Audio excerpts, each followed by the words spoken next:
Assalamualaikum warahmatullahi wabarakatuh. Sebelumnya terima kasih atas kesempatannya. Perkenalkan, nama saya Nabila Sabira dengan NIM 2018 110049. Kali ini saya akan membacakan kasus tentang manajemen persediaan. PT Abadi Jaya adalah salah satu perusahaan yang bergerak di bidang manufaktur, yaitu dengan memproduksi mie instan. Perusahaan ini telah berdiri sejak tahun 1990-an, semakin terkenal di Indonesia. Hampir seluruh produknya sudah tersebar luas ke seluruh pelosok Indonesia. Meningkatnya persaingan memicu perusahaan untuk memperbaiki manajemen dan meningkatkan mutu manajemen agar dapat bertahan dalam persaingan. Salah satu cara yang dapat dilakukan adalah memperbaiki manajemen persediaannya agar dapat memenuhi permintaan konsumen tepat waktu dan tepat jumlah. Berdasarkan hasil perhitungan dengan metode perusahaan sendiri, perusahaan mengalami kekurangan stok tepung di gudang dan menyebabkan perusahaan tidak dapat memenuhi permintaan pelanggan. Selanjutnya presentasi akan dilanjutkan oleh rekan saya. Terima kasih atas kesempatannya.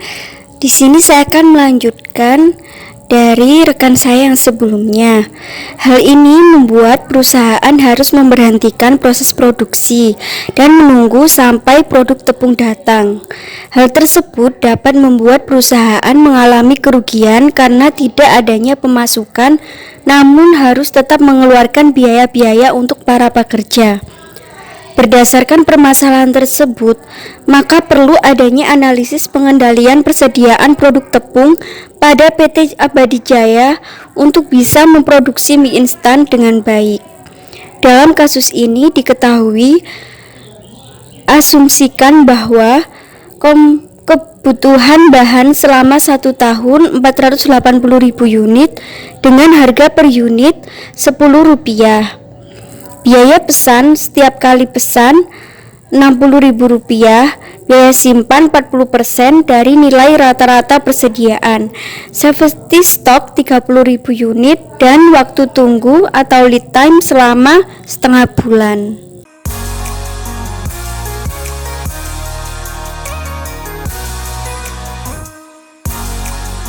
Terima kasih atas kesempatannya. Perkenalkan, saya Farah Dila dengan NIM 233. Selanjutnya saya akan menjelaskan mengenai penyelesaian kasus. Yang pertama yaitu tujuan. Tujuannya memperbaiki manajemen persediaan pada PT Abadi Jaya agar dapat memenuhi permintaan konsumen tepat waktu dan tepat jumlah. Selanjutnya yaitu sebab. Sebab yang pertama, kekurangan stok tepung dalam gudang. Sebab yang kedua, kurangnya mutu dalam memperhitungkan persediaan. Dan sebab yang ketiga yaitu tidak adanya cadangan persediaan. Terima kasih atas kesempatannya. Saya Septiani Rum Budi Wulandari dengan NIM 432. Di sini saya akan menjelaskan mengenai akibat dari kasus yang telah kami paparkan. Akibat yang pertama yaitu perusahaan harus memberhentikan proses produksi dan menunggu sampai produk tepung datang.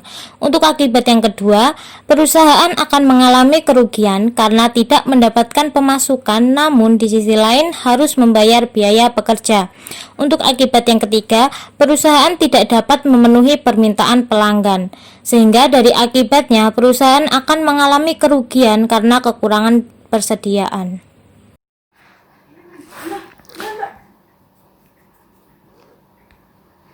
Selanjutnya yaitu alternatif. Alternatif pertama yaitu perusahaan memperbaiki manajemen persediaan dengan menggunakan metode EOQ.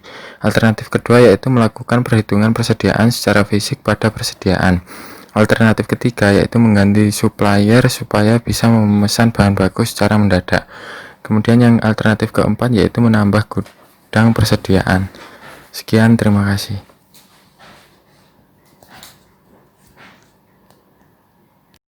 Baik, terima kasih atas kesempatannya. Di sini saya Andran Teloksono akan melanjutkan presentasi dari rekan saya. Selanjutnya yakni adalah pengambilan keputusan. Jadi kelompok kami mengambil keputusan dalam menyelesaikan permasalahan pada kasus PT Abadi Jaya.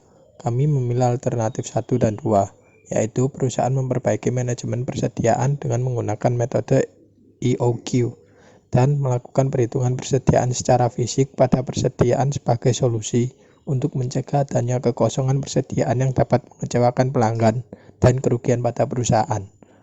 Terima kasih, selanjutnya akan dilanjutkan oleh rekan saya. Baik, yang berikutnya yaitu langkah-langkah.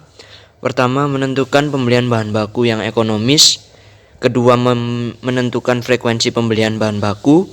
Ketiga, menentukan persediaan pengaman, yang mana persediaan yang dicadangkan merupakan sebagai pengaman dari kelangsungan proses produksi suatu perusahaan untuk menghindari kekurangan bahan baku.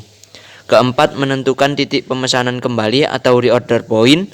Kelima, melakukan pengecekan secara fisik pada persediaan yang ada di gudang. Keenam, mencocokkan hasil pemeriksaan dengan stok card. Selanjutnya akan dijelaskan oleh rekan saya. Terima kasih atas kesempatannya. Di sini saya akan melanjutkan presentasi dari rekan saya. Langkah-langkah yang ketujuh, membedakan persediaan yang rusak dengan yang baik. Yang kedelapan, menjadwalkan pemesanan kepada supplier dengan melakukan perhitungan EQQ.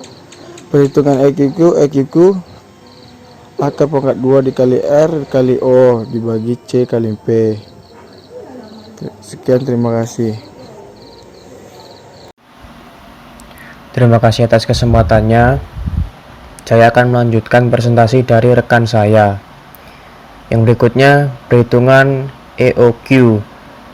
Pembelian paling ekonomis tersebut dapat dibuktikan pada tabel sebagai berikut.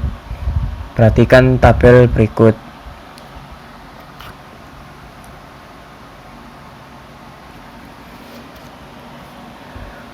Dari tabel tersebut, di atas dapat dilihat bahwa pembelian pada EOQ adalah pembelian yang paling ekonomis, yang ditunjukkan total biaya pesan dan simpan yang paling rendah yaitu 480.000.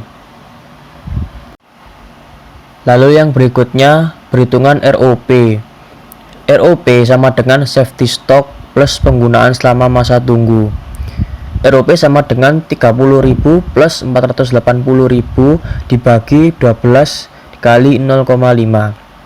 30.000 ditambah 20.000 sama dengan 50.000 unit. Jadi ROP nya sama dengan 50.000 unit. Terima kasih.